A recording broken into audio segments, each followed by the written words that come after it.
તો યજ્ઞેશજી, નિફ્ટી પર આજે આપે કહ્યું શરૂઆતમાં કે ઓપ્શન રણનીતિ છે, કયા પ્રકારની ઓપ્શન રણનીતિ આજે અપનાવીશું?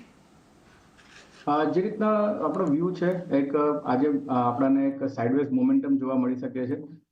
23,850ની સ્ટ્રાઇકના કોલ અને પુટ બંને એક લોટ વેચવાના છે. અને હેજ માટે આપણે નીચેમાં 23,750નો પુટ ઓપ્શન એક લોટ બાય કરવાનો છે અને ઉપરમાં 23,950ના કોલ ઓપ્શન એક લોટ બાય કરીને ચાલવાનો છે. તો ઓવરઓલ આપણે એક બટરફ્લાયની સ્ટ્રેટેજી ડિપ્લોય કરવાની છે, જેની અંદર લગભગ જે પ્રીમિયમ છે 82 રૂપિયા જેવું મળે છે. તો મેક્સિમમ જે પ્રોફિટ છે 6,000 અરાઉન્ડ થઈ શકે છે અગર રેન્જની અંદર રહે છે આજે માર્કેટ તો, અને મેક્સિમમ જે લોસ છે 1,450નો રહી શકે છે. એટલે જો એક બટરફ્લાય સ્ટ્રેટેજી તમારે આજે બનાવવાની છે, 23,850નો એક કોલ પણ વેચો અને એક પુટ પણ વેચો.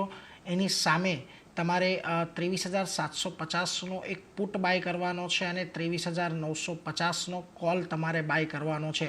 ખાસ કરીને આમાં તમારું મેક્સિમમ પ્રોફિટ છે 6,000ની આજુબાજુ રહી શકે છે, મેક્સિમમ લોસ છે 1,450ની આજુબાજુ રહી શકે છે. પરંતુ આ રેન્જ જે તમારી આજે રહેશે 23,870 23,930ની એક રહેવાની અપેક્ષા છે. એટલે જો આ રેન્જની અંદર આજે ક્લોઝિંગ આવે છે તો તમને સારો એવો લાભ અહીંયાથી થઈ શકે છે. એટલે એના પર એક ફોકસ તમારે ખાસ કરીને રાખવા